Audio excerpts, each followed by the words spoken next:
Olá pessoal, sejam bem-vindos a mais uma edição do podcast Não é Só Papo de Nerd. Eu me chamo Otávio Abreu, sou jornalista e atuo hoje no time de marketing da Fundação. Estou aqui ao lado da minha colega Paula Cristina, parceira do nosso podcast Não é Só Papo de Nerd, e hoje a gente tem um assunto muito bacana para falar, né, Paula? Oi pessoal, eu me chamo Paula Cristina, também sou jornalista e atuo junto ao Otávio, no time de marketing da Fundação Desembargador Paulo Feitosa. E que bom estar aqui com vocês novamente em mais um episódio do podcast Não é Só Papo de Nerd. Hoje nós vamos falar sobre um tema muito importante, a evolução da indústria e os desafios do polo industrial de Manaus. Esse que é um tema pouco falado, mas que não afeta somente o setor da tecnologia, mas todo mundo que está ligado ao desenvolvimento industrial.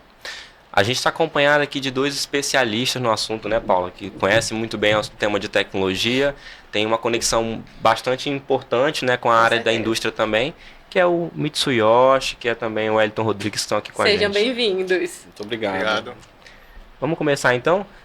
Mitsuyoshi, conta um pouquinho pra gente da sua experiência, da sua atuação. Se apresente aqui para o nosso público seleto do podcast Não é Só Papo de Nerd. Bom, eu já atuo em projetos de desenvolvimento, né, tanto de produtos quanto de hardware, de máquinas, há 20 anos. Né? Uma etapa anterior à FPF, numa outra instituição, e há quase 8 anos agora na FPF. Me chamo Wellington Rodrigues, é uma satisfação estar aqui junto com o Mitsu, né? Nós entramos com poucos dias de diferença na fundação, né, para atuar no mesmo projeto, no mesmo contexto, então a gente tem uma história bem parecida, né? Também atuando no desenvolvimento de projetos, né? E atualmente como PO, né? Que é a sigla aí que a gente está falando aqui como Product Melhor usar esse termo, né? Exatamente. Vamos aderir, então. Daqui para o final do podcast, todo mundo é PO. Exatamente. Vamos lá. Vou começar então aqui com você, Wellington, que já está terminando aqui. Qual que é o papel hoje, Wellington, dos engenheiros, né, de uma instituição de tecnologia, né, de uma empresa de tecnologia, né, no contexto hoje do polo industrial de Manaus? Assim, eu diria, sendo bem objetivo, é resolver problemas, né? A gente tem uma caixa de ferramenta, de conhecimentos para resolver os problemas reais que a empresa tem, né? Eu acho que parte daí, né? E aí você vai usar a criatividade, o engenho, né? A palavra engenharia, engenheiro vem desse termo de engenho, usar a criatividade para resolver, né? Então, respondendo objetivamente, seria isso, resolver problemas. Concorda também? Concorda? Eu concordo plenamente. Né? Nosso papel principal é resolver o problema do cliente, né? No caso, hoje, as empresas do polo industrial. Né? Legal. Às vezes a gente está caminhando ali, que a gente que atua na FPF, né? A gente olha e tem umas máquinas super robustas, de umas coisas diferentes, a gente fica pensando, cara, como é que isso é criado, né? E às vezes a gente vê não tem nada, e de repente já tem... São as soluções ali sendo entregues, né? Chegando novamente. Vocês conseguem passar, assim, pra gente um case, algo que a gente consiga exemplificar do que a gente pode voltar para esse mundo da engenharia, assim, e dizer, pô, isso aqui é legal de compartilhar com o público. É algo que pode ter até marcado na trajetória de vocês como engenheiro aí na resolução desses desafios. Sim, eu acho que é uma pergunta que normalmente a gente, principalmente o PO, faz quando chega no cliente, né? Qual é a dor da empresa? O que está levando a empresa a procurar uma instituição como a FPF Tech para resolver um problema, né? E é interessante, eu já vou puxar esse gancho logo, que esse problema normalmente ele passa por alguma coisa relacionado ao bem-estar das pessoas, dos funcionários daquela empresa. A melhoria ali. É claro que isso se conecta no negócio da empresa produzir mais e tal, mas às vezes passa por uma fadiga adicional que o funcionário vai ter, ou por um cansaço adicional que o funcionário vai ter, e isso leva a uma falha, leva a um problema, leva a uma dor no processo que ele precisa resolver, né? Então, as automações vêm para atuar nesses pontos e garantir mais eficiência, mas sobretudo dando bem-estar ao colaborador também que vai atuar ali naquela. Isso é muito legal, função, porque né? a gente fala muito de engenharia, a gente pensa logo em máquinas, né, em outras coisas, e quando esse contexto ele também é muito voltado para pessoas, né? Quando você realmente vai pensar aí na melhoria dos seus funcionários, né, da sua equipe, isso é muito legal. Então passa pela eficiência produtiva, passa por isso, a gente não está excluindo aqui, né? Eu só estou dando uma lupa maior, uma ênfase maior, que as pessoas são os maiores impactados numa automação bem feita ou numa mal feita também, né? As pessoas, os usuários são os mais impactados, né? sobre, voltando um pouquinho atrás, né, vocês pensaram, pô, a gente chega no laboratório ali, não tem nada. Do nada aparece uma máquina gigantesca, né? Isso daí que é a mágica, é o que atrai, e que me atraiu desde o início, quando criança ainda, de como isso funciona, né? E tudo parte de uma necessidade, e aí de uma ideia que vai se transformando, e essa ideia é materializada. Essa é a grande atração, né? O que me atrai na engenharia é isso. A gente partir de uma ideia da nossa cabeça para solucionar um problema e chegar numa máquina onde cada item da máquina, parafuso, fio, é pensado e especificado pelo engenheiro. Então, a máquina, quando ela aparece, ela teve todo um processo gestacional até chegar naquele ponto. Ela não apareceu magicamente. Isso daí é uma justificativa para todo o processo ali, né? É. Aproveitando esse caminho que você deu, Mitsuyoshi, na academia, né, nessa formação, né, nessa atuação como profissional, quais são as habilidades e competências, sabe, que são, não sei, que a gente pode destacar, né? Destacar como mais importante ou mais valorizadas na atuação do engenheiro hoje, assim. Tem como mencionar? Como seria? Ele disse Mitsuyoshi. Né? Então, como eu mencionei, uma das características muito importantes para um bom engenheiro, para atuar nessa área, é a criatividade. Né?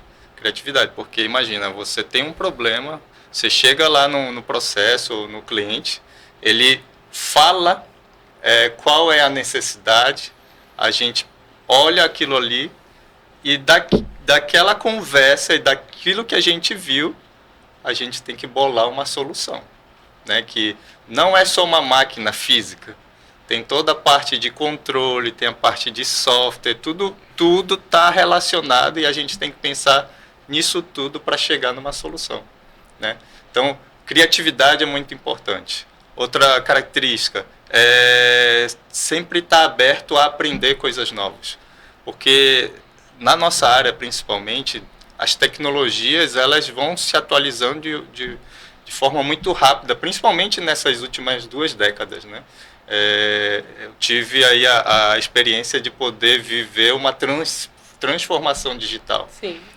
Eu sou da época que, quando criança, eu não sabia nem o que era internet, nada, né? Vai descobrir a idade. Streaming, a gente ficava esperando dar o horário para passar desenho, né? Entendeu? Passar filme, tela quente e tal. Então, hoje não. Nessas 2 últimas décadas, né, a tecnologia avançou consideravelmente. Então, essa característica de aprender novas coisas e buscar novas coisas é muito importante. E outro ponto é trabalho em equipe. A gente não constrói nada sozinho. Cada pessoa que trabalha direto ou indiretamente, ela é importante para que a gente faça uma boa entrega e um bom desenvolvimento. Marketing, administração, contabilidade, até os colegas da limpeza, todos ajudam, né? E todos fazem parte. Então, trabalho em equipe. Saber trabalhar em equipe é muito importante. Legal. O Elton, a gente está falando de soft skills, hard skills. Né? Já virou para mim, né? Eu diria que na parte mais técnica, né, o hard skill, vai depender muito de que área da engenharia a pessoa vai seguir, né? Nós temos aqui um engenheiro eletricista, né? E um engenheiro de telecom. Então, dentro de cada capacidade, vai ter a coisa mais técnica ali, né? Interessante, um parêntese, né? Eu me formei como engenheiro de telecom, mas praticamente nunca atuei como engenheiro de telecom, né? Mas dentro do meu curso, olha como é que são as coisas, né? Tem uma base forte de eletrônica, então eu acabei sempre atuando mais ali no hard skill, na parte de eletrônica, né? Então para os colegas, aí talvez alguém que está estudando, não se prender ao título do curso, né? Porque cada vez mais os cursos eles têm sido multidisciplinares, né?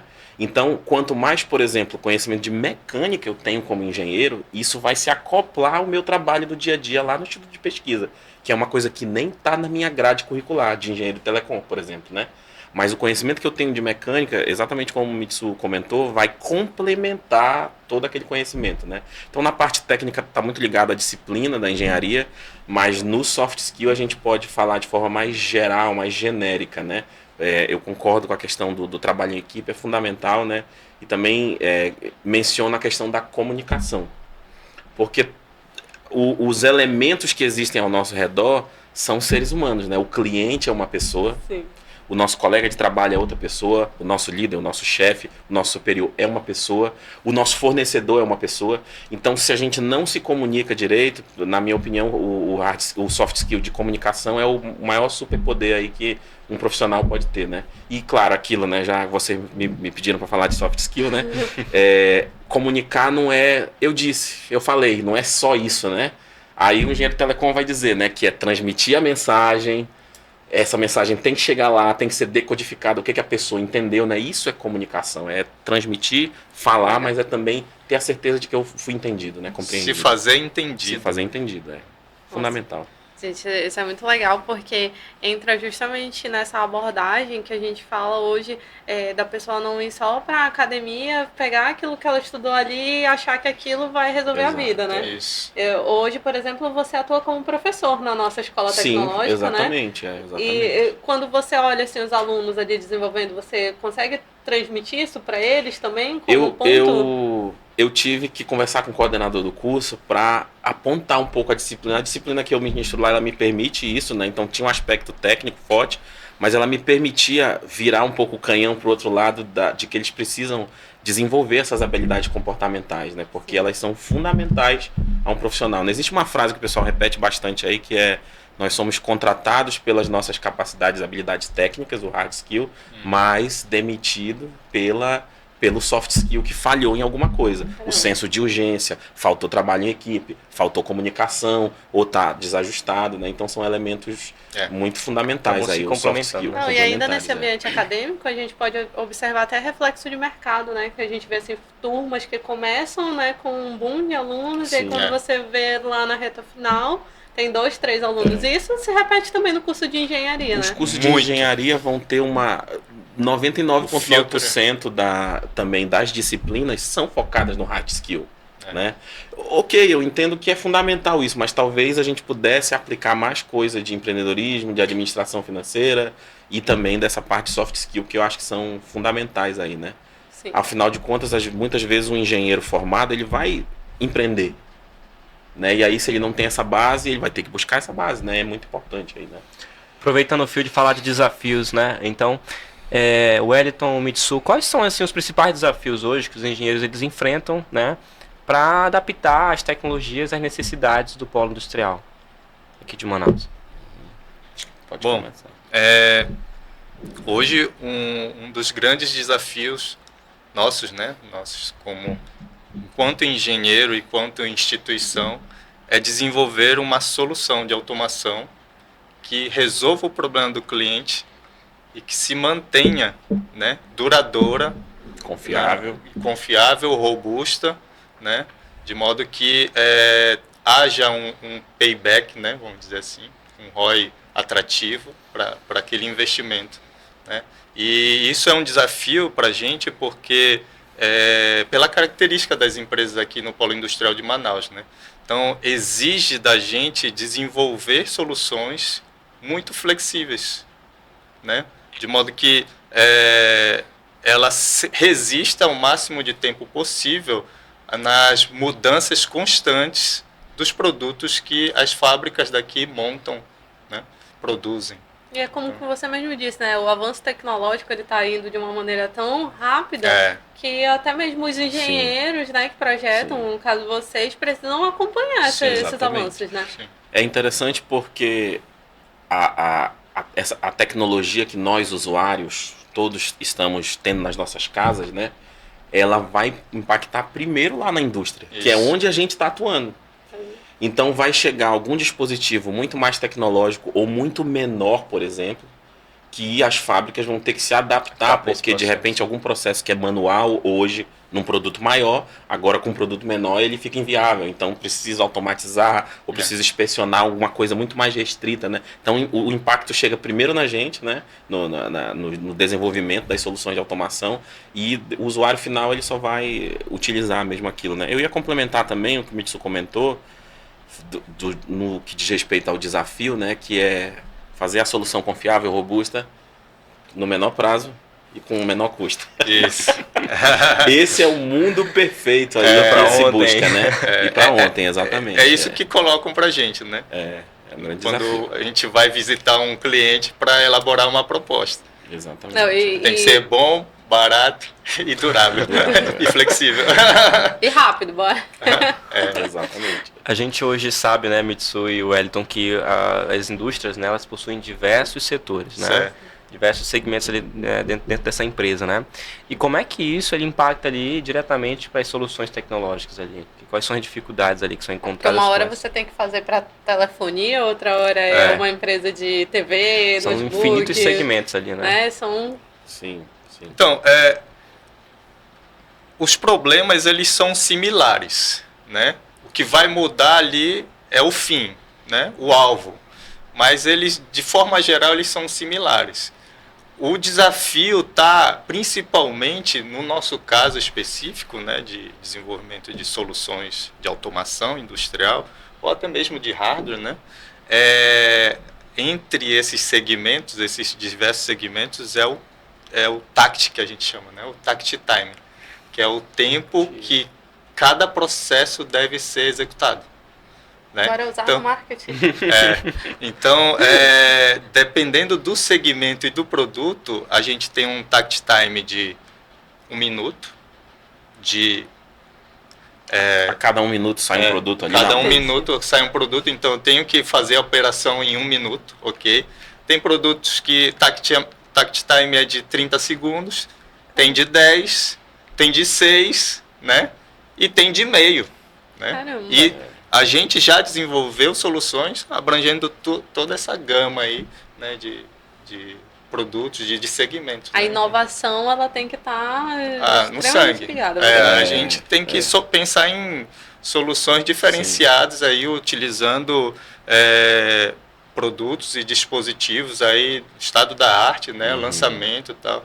Então, isso daí é o que a gente Isso é tem algo feito. que a FPF ela atua diretamente nisso, Sim, né? Até sim, porque a gente sim. não pode, através da nossa lei de P&D, né? Da lei de P&D, na verdade, produzir coisas que já estão no mercado, né? Então a gente sempre tem que vir com esse Isso. diferencial. Exatamente. E como é que vocês veem isso? Assim, eu preciso produzir isso, que talvez já até exista, mas eu tenho que fazer diferente dos outros. Esse é um desafio para projeto de pesquisa e desenvolvimento, né? É um dos grandes desafios, né? Porque, dadas as questões de legislação, né, que os projetos de P&D exigem, a gente tem que ter um caráter de exclusividade, de inovação, né? Então a gente vai buscar alguma forma, ou na engenharia eletrônica e de automação, ou no software, ou na aplicação daquilo, ou aquela solução de automação, somada com outras para trazer um resultado inovador. Então é bem Baita desafiador, desafio, meu bem amigo. desafiador. Outro ponto também, né? Nós temos que nos tornar especialistas em alguma coisa muito rápido. Então aí eu conecto com o soft skill que o Mitsu trouxe, que é a questão do trabalho em equipe, né? Então não ia ser... É muito mais difícil o Wellington ser especialista em várias coisas. Mas aí a gente tenta, pela característica dos projetos, o Mitsu ele é mais especialista numa área, o outro colega já é mais especialista na outra. Então a gente tenta se dividir da melhor forma que normalmente que acontece aqui. A gente entrou naquele projeto, acaba virando especialista naquilo, tem que ter o outro soft skill que seria capacidade de aprender, né? Que a resposta ela não está dada. A gente não vai entrar lá no precisa, YouTube como é que eu vou resolver, ou num fórum, na internet, como é que... ou no chat GPT, porque até isso, né? Se eu não souber fazer a pergunta correta para a inteligência lá artificial, ela não vai dar a resposta que eu quero ouvir, né?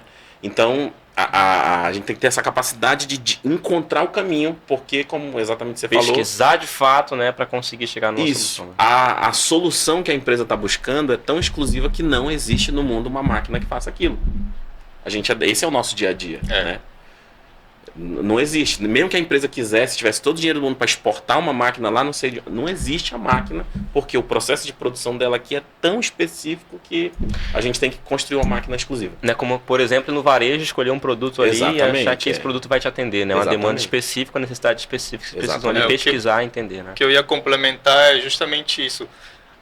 Tem projetos que aparentemente são iguais ao que a gente já desenvolveu, mas sempre tem um detalhe ou outro, uma especificidade naquele processo que é ali que está a inovação do projeto, né? Então, sempre vai ter essa característica e é nisso que a gente vai investir esforço e solucionar aquela dor do cliente, né? Então, a inovação ela vai disso também. Inovação, transformação, vamos lá. E como é que a transformação digital ela tem hoje impactado diretamente o trabalho desses profissionais de engenharia aí? Eu diria que começa, pelo que a gente está vendo hoje, da questão da disrupção, né, que a inteligência artificial está trazendo, né? Não é só uma coisa para o usuário final, eu que vou entrar aqui no navegador de internet e entrar lá no ChatGPT ou no Gemini para pesquisar alguma coisa de como resolver uma questão de fórmula no Excel, né? Que é uma coisa que eu tenho usado bastante útil, né? Mas como profissional, isso já está entrando nos dispositivos, nos sensores, nas máquinas que nós engenheiros usamos. Então hoje a gente trabalha com sensores que têm inteligência artificial embarcada dentro deles. E tem formas de aprendizado que aquele sensor vai utilizar na máquina e a gente aplica isso na solução, num bloco específico lá do que a gente precisa resolver, né? Então, para os engenheiros, a inteligência artificial é fundamental, porque ela é ferramenta de uso para construir outras coisas, né? Eles têm que acompanhar a dinâmica de inovação, né, de aprendizado ali, tem né, que constante, acompanhar. né? Agora, referente ao ponto de vista de vocês quanto a esse tema, né, o que vocês têm observado das possíveis estratégias hoje que as empresas aqui do Polo, né, elas têm adotado para manter-se sustentáveis, né, manter-se tecnologicamente atualizadas? Bom, se associar, fazer parceria com institutos de tecnologia como a FPF Tech, por exemplo. Por favor, faça esse destaque. É uma boa estratégia, né? Porque a gente, eles têm lá o foco, que é o processo, e nós temos o foco de pesquisa e desenvolvimento. Então, ambos trabalhando junto, associado também a uma instituição de ensino, né? Cria aí um ecossistema, vamos dizer assim, né? Favorável a estar sempre ali no estado da arte e da tecnologia, né? Sim. Eu também ia complementar, né, que cada vez mais, falando do ponto de vista das indústrias, né, aquele operador de produção, né, ele vai ter contato com ferramentas tecnológicas. Isso. No mínimo um computador para ele imputar algum valor, analisar alguma coisa, né? E cada vez mais isso vai crescer. Então esse operador, ele vai ter que ser capacitado. Uhum. E a FPF Tech hoje tem o seu ramo educacional, né? E como você falou, eu sou professor lá, então eu estou acompanhando os operadores que estão aprendendo, se desenvolvendo, ganhando competência técnica, porque essa transformação vai chegar lá nessa ponta, né? Independente de se vai ser curta, rápida ou mais lenta, né? Mas é um processo que a gente tem acompanhado, né? As indústrias, elas têm buscado, algumas de forma mais tímida, outras de forma mais acelerada, se atualizar tecnologicamente, atualizar os seus processos. A gente já recebeu aqui no podcast anteriormente outros dois profissionais da FPF Tech, que é o Geida e o Edierle, né? Que inclusive estrearam, né, o podcast. Foi. Nós falamos sobre inteligência artificial. E a gente fala muito sobre a revolução que ela vem causando, né? Não é uma coisa que veio, que chegou a crista da onda e acabou. Não, eu acho assim que, por exemplo, eu tenho uma filha hoje de 12 anos. A minha filha usa o ChatGPT para tudo. Ela é filha filha de peixinho, dentro dessa tecnologia. Porque eu abro às vezes meu chat, tá lá. seja meu professor de geografia, seja... Vai entregar o segredo dela com os professores. Então, é legal porque a gente vê assim, que mesmo os profissionais hoje que estão lá na ETEC, que são de parceiros, né, que nós temos com empresas, eles estão buscando essas empresas atualizar os seus próprios funcionários, porque não adianta a gente construir, como vocês falam, trazer essa máquina robusta que vai desenvolver um super serviço lá dentro, mas o restante da equipe não está inteirada, não é só do nosso lado, né? A empresa também precisa passar por esse processo, né? Sim. Tu ias complementar? Era só um parêntese sobre essa questão da parte da educação do operador.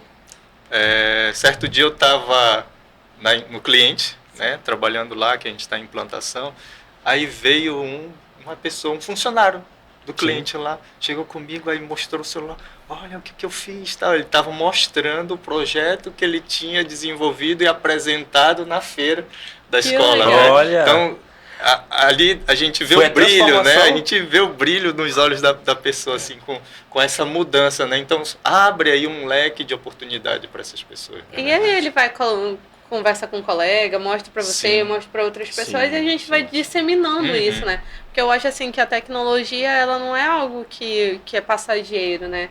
Ainda mais com o impacto, como você falou, às vezes vai chegar lá para o consumidor final de uma forma, mas para quem trabalha principalmente na indústria e no setor da engenharia, isso chega muito antes, né? Nessa questão da capacitação, né, eu sou um grande defensor do curso técnico, né, que eu acho que ele dá uma entrada rápida no mercado para quem já está com a idade mais avançada, e mesmo para quem é mais novo, que às vezes tem que tomar uma decisão de que caminho vai seguir, tão novo, né?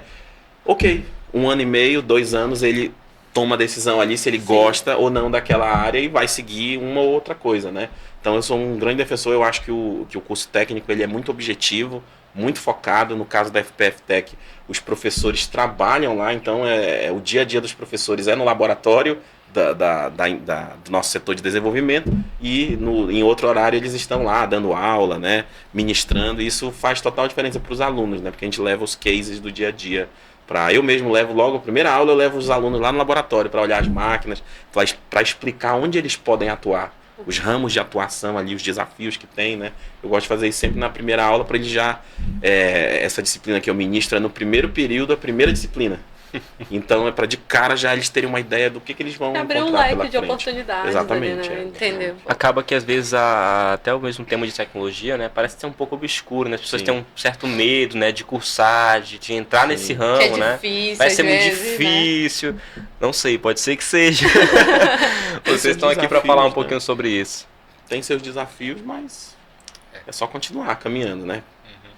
A gente comentou logo no começo sobre referente à atuação da indústria, né? Como é que a implantação de alguns projetos eles acabam trazendo uma certa dificuldade, né? Hoje a gente percebe que as empresas elas querem cada vez mais que as soluções elas sejam um pouco flexíveis, né? Possam ser adaptáveis, né? E aí, no ponto de vista de vocês, né? Como é que vocês enxergam essa adaptação de fato, né? Isso dificulta um pouco a solução lá na realidade de fato? Como é que seria? Quando a gente fala ali nas linhas de produção, né? das fábricas. Essa adaptação. É uma característica que dá um plus aí no desafio que a gente tem, né? Que é além de resolver aquele problema naquele momento, né? A gente tira uma fotografia, esse é o problema do momento.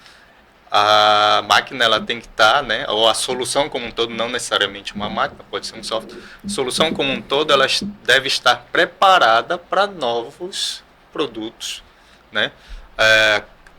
Grande característica das fábricas aqui de Manaus, elas são muitas das vezes montadoras de produtos de terceiro, né? Então elas não têm o domínio sobre o produto em si. Então eles recebem um produto e aí tem que ajustar a linha de produção, o processo, para montar aquele produto, né? Então, ora eles estão montando um controle remoto, ora eles estão montando um cable modem ou uma placa de TV, né? E isso gera necessidade da gente pensar em soluções que consigam, né, abarcar toda essa variação, né?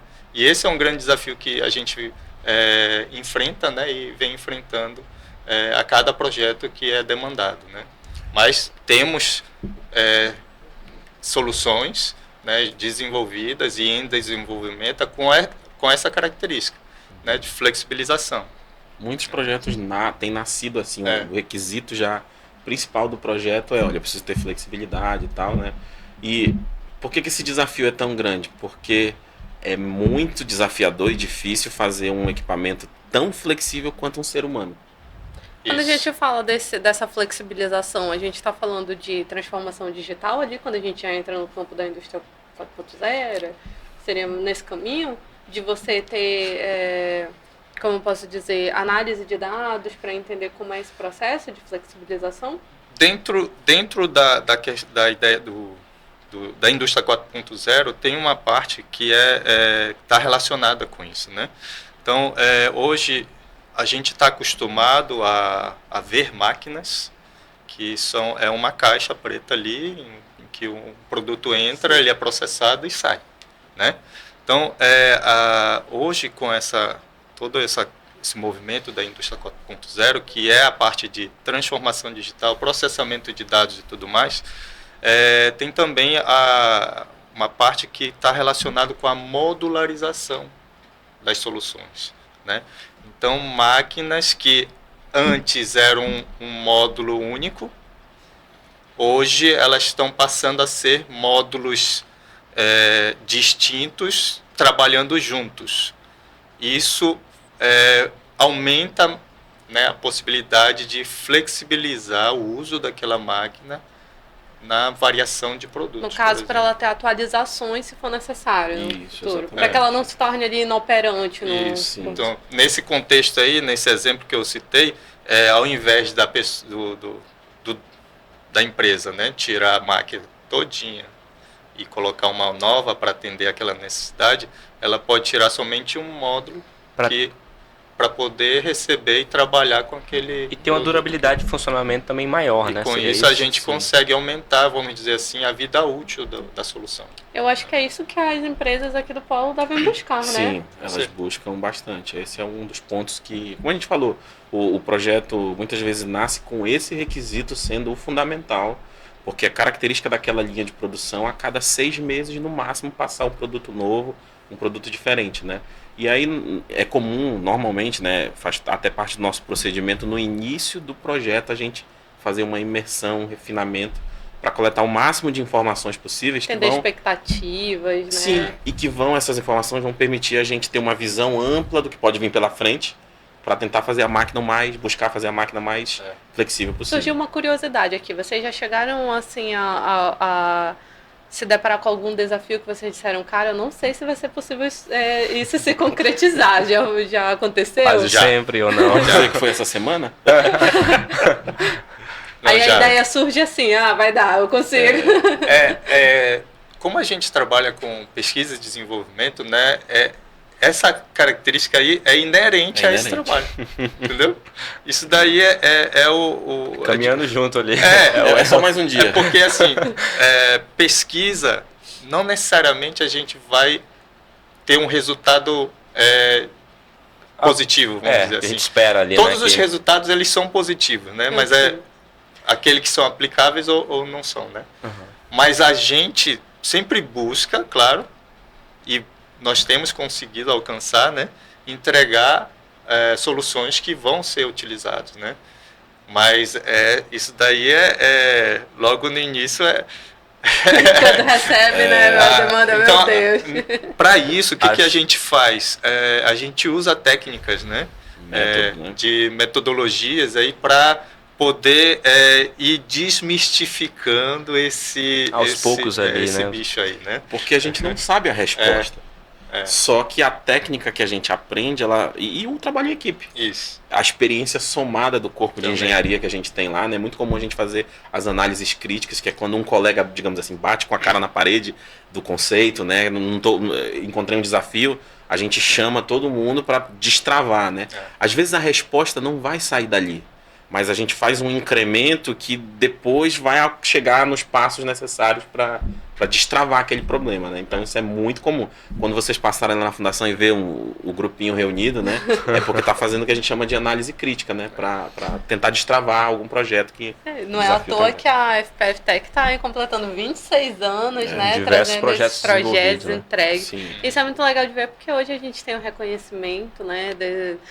De ser uma das fundações aqui da região e ter parcerias, né? Grandes parceiros. E como vocês falaram, né? A gente não se contenta com o não, a gente vai buscar realizar esses projetos, né? O Wellington e Mitsui, gerou até uma dúvida aqui quanto a esse tema que a gente está falando, né? Quando a gente vai falar sobre o retorno para a empresa, né? O retorno ali do investimento que ele fez naquele projeto, né? Nessa durabilidade também, né? Como é que a gente pode mensurar, ou como é que seria algo ali para mostrar para essa empresa que isso ali é efetivo? Certo, faz parte do projeto a gente ter indicadores que vão nos levar às conclusões, né? Antes de ter automação era desse jeito, esses indicadores, depois da automação melhorou, estão com esse comportamento, né? Esses indicadores, eles são técnicos, né? Eles são de produção, mas eles também são, eu diria, humanos, né? São características de, às vezes a linha, ela tinha determinada característica de ter mais lesões nos operadores, né? Afastamentos por saúde, eu quero dizer nesse sentido, né? E a automação, ela vai trazer performance para o negócio, mas também vai atuar em melhorar esse ponto, né? Então, hoje faz parte inclusive da documentação do projeto, pensar nisso, que parâmetros a gente vai trazer de retorno sobre o investimento do ROI, né?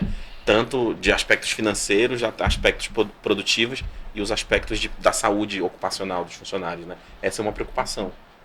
Vale destacar que também a máquina em si, quando ela é desenvolvida, ela tem que ser desenvolvida de uma forma que ela não fira as pessoas. Né? Então a gente tem que se adequar às normas regulamentadoras, né? Especificamente a NR12 que a gente chama, que a gente está produzindo equipamento que vai ter segurança operacional para ele estar ali na linha de produção. Né? Isso é um aspecto muito importante também. Aí. A FPF ela acompanha todo esse processo de implementação do projeto, esse acompanhamento da solução, né? Essa preocupação de fato com o negócio. Sim, né? Hoje a gente trabalha em toda a cadeia, né? De desenvolvimento. Né? A gente, quando fecha um projeto, nosso compromisso é até a máquina estar rodando na linha. Então a gente parte da proposta, né, faz o ciclo todo de desenvolvimento, testes no laboratório da FPF, implantação na fábrica, no cliente, acompanhamento, né, após a implantação e depois entrega o produto, o projeto com ele rodando lá, executando. Então, tudo isso a gente é o nosso compromisso quanto a FPF, né, instituição, quando a gente pega um projeto desse. Eu vou fazer também mais um adendo, né, que faz parte do nosso dia a dia, a preocupação que a gente tem que ter, e a gente tem, né, com o legado que aquele equipamento vai ter, né, na produção. Não adianta, assim, às vezes a gente só escolher o item mais barato da prateleira, mas que ano que vem esse produto esse componente, esse CLP, esse controlador principal ali, ou chip, vai sair de produção e não vai ter um legado o cliente vai ficar na mão, né? Até porque alguns clientes procuram a gente para atualização tecnológica, né? Isso. Vale frisar que a FPF não trabalha só com projeto de pesquisa e desenvolvimento, mas com serviços também. Né? E as empresas elas têm necessidades que não vão ser enquadradas como pesquisa e desenvolvimento, mas a FPF tem competência técnica para atuar como serviço, né? Então, algumas procuras dessas são atualizações tecnológicas. A empresa já tinha uma máquina que está há 10, 20 anos, não tem mais um controlador, um sensor, alguma característica lá, algum componente, e a gente faz então o retrofit, atua na mecânica ou na eletrônica, na automação ali para resolver a dor que a empresa tem, né? Então a gente tem essa preocupação também. Então, empresas que vocês não sabem, né, a FPF, vocês podem contar com a FPF que a gente está à disposição para colaborar. Não é só P&D, né? Não é só P&D, tem serviço e também. não é só automação, não é isso? É educação, é biotecnologia, software, né? A gente hoje está jogando em várias áreas. É uma incubadora de startups. Tem incubadora, exatamente. Né? Tem um conjunto de soluções para atender as demandas do mercado. Com toda certeza. A gente já vai chegando aqui perto do fim, né, do episódio do podcast Não É Só Papo de Nerd. Mas antes da gente finalizar, eu queria pontuar isso com vocês para a gente abordar esse tema antes de finalizar, que é a questão de falar das pessoas. Às vezes os colaboradores de uma empresa, as pessoas que atuam lá, veem uma máquina chegando e às vezes surge aquela preocupação, né, de que vai ser demitido, vai ser descartado, mas a gente pode trazer também um pouco do lado da importância de você tirar alguns trabalhos manuais, né, e eu acho que não é deixar de lado as pessoas, mas você está trazendo atualizações para que essas pessoas também busquem, né, novos horizontes, novas especializações, que a gente via, eu nunca trabalhei em fábricas no distrito, mas conheço pessoas que, por exemplo, tiveram lesões, né, por fazer trabalhos repetitivos, e a gente sabe o quanto essas máquinas de automação elas são importantes para esse processo.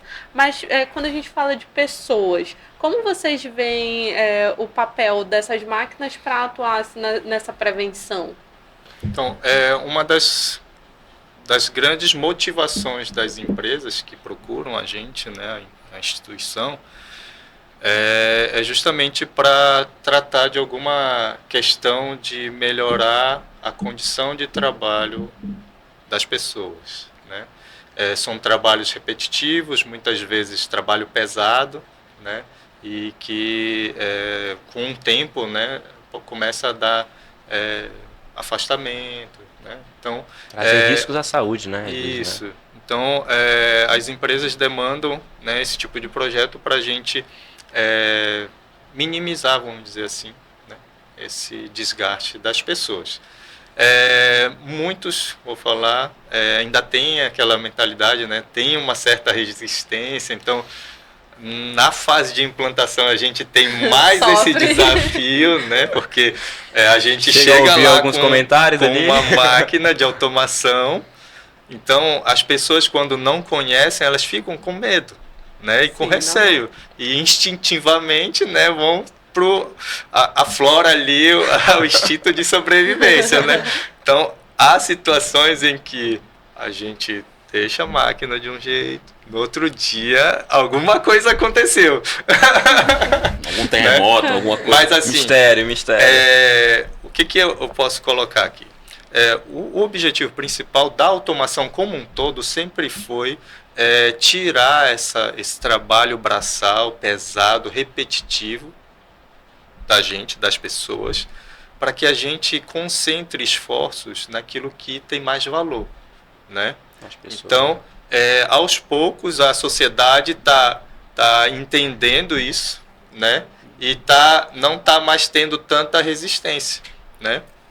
Então, nesse sentido, as empresas também têm buscado parceria com a FPF para capacitar, né, os profissionais que trabalham lá, os operadores, né, não só para eles terem um nível de conhecimento para operarem as máquinas novas que vão ser integradas, mas também para eles poderem atuar, né, no desenvolvimento ou em outros segmentos, né, da área, né?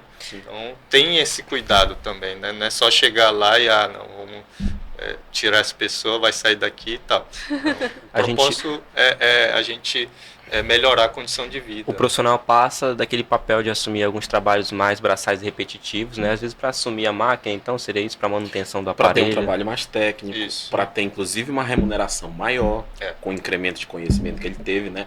Poucos investimentos, eu vou dizer, teriam um retorno tão grande quanto esse da educação técnica, né? De novo, no curso técnico, faça o curso técnico. Estude na ETEC, por favor. Porque se as empresas não tivessem essa preocupação, elas não estariam nos procurando. Com certeza. Né? Os cursos técnicos hoje da Fundação, eles são sob medida na demanda do que as empresas têm precisado, né?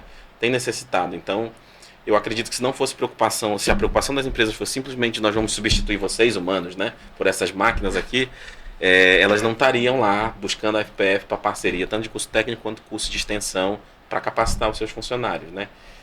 Essa automatização vai gerar dentro das empresas, tem gerado uma necessidade de profissionais capacitados para não só operar, mas para manter essas máquinas. Em geral, assim, generalizando bem, né? Uma equipe de manutenção de uma fábrica vai ter um conhecimento mais elétrico, eletrotécnico, né? Nesse sentido, assim. Mas uma máquina de automação ela vai exigir um outro nível de conhecimento. Isso. Bem específico. Bem né? específico. Isso gera vagas nas empresas para demandar aquilo, né? Então é um aspecto muito importante a ser considerado. A pesquisa, inclusive, que fala sobre isso, que a demanda de profissionais capacitados na área de tecnologia são significativas. Exatamente. Né? Isso. Tem mais um ponto interessante que isso não é exclusivo do Polo Industrial de Manaus.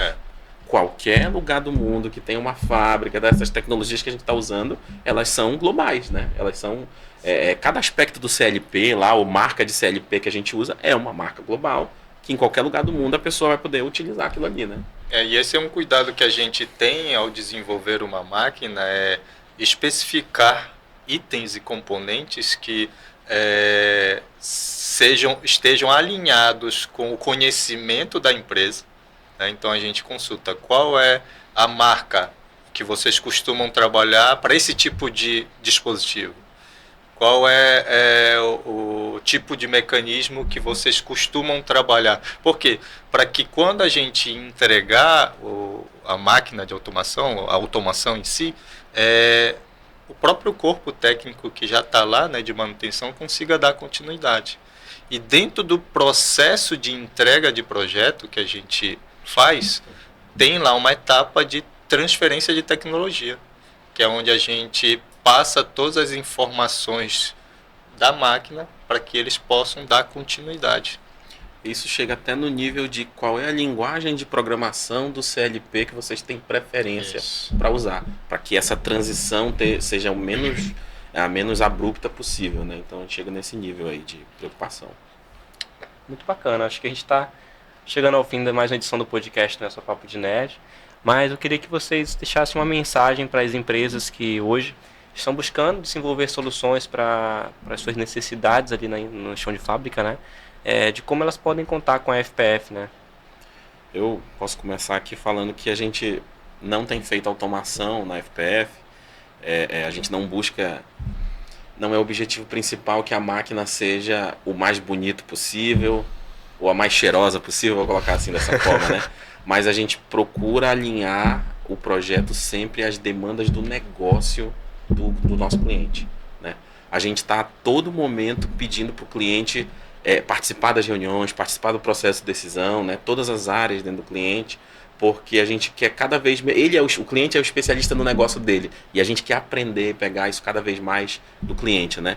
E talvez para algum eventual estudante que esteja nos assistindo aqui, ou até mesmo algum desenvolvedor, né, que estão nos assistindo aqui, eu diria para você, não fique só no técnico, né? Não fique só no técnico, desenvolva a sua carreira nos soft skills, mas também no negócio, sempre alinhando com o negócio, né? Isso é muito importante, é fundamental. Eu posso contribuir aqui que a FPF, além de projetos de automação, desenvolve também projetos de hardware, de produtos e de software, né? E de software aí com um leque vasto de soluções e aplicações já desenvolvidas. Nós temos capacidade, né, de atender às demandas locais e estamos de portas abertas para recebê-los, né, e para a gente juntos desenvolver bons projetos que resolvam aí e solucionem as dores que vocês estão sentindo. Vamos tomar um café junto, lá o café da Dona Antônia, né? Opa. Vamos lá para você conhecer a Dona Antônia, tomar um café com a gente, conhecer as nossas competências. Café né? famoso na FPF Tech. Exatamente. Eu acho que a gente pode destacar aqui que a missão da FPF com a indústria é justamente buscar essa parte de inovação, de conhecimento, tecnologia. E você que tem interesse de conhecer a FPF Tech, nós temos um programa, né, de visitas que é o FPF Tech Experience. Então, se você quiser, né, bater um papo até com os nossos POs aqui, com quem vem aqui no podcast ou conhecer um pouco mais sobre o que a FPF é e o que ela está se tornando, você é um dos nossos convidados, né? E já aproveitando o gancho, quero agradecer, né, a disponibilidade de vocês de terem vindo aqui hoje, de compartilhar um pouco dessa trajetória, né, dos desafios, das oportunidades, e é muito bom né, a gente está trazendo um tema como esse e convido os nossos ouvintes a ficarem conectados com a gente. Você que quer deixar um comentário, uma sugestão de tema para o próximo episódio, comenta aqui, né, no YouTube, no Spotify ou nas nossas redes sociais, que a gente vai estar conversando com você também. Eu sou Paula Cristina e agradeço muito a participação de vocês. Tchau, tchau, pessoal. Muito obrigado por nos acompanharem. E fique aí, acompanhando nossas redes sociais para as próximas edições do podcast Nessa Papo de Nerd. Valeu, pessoal. Valeu. Até a Obrigado por próxima. estar nos acompanhando também.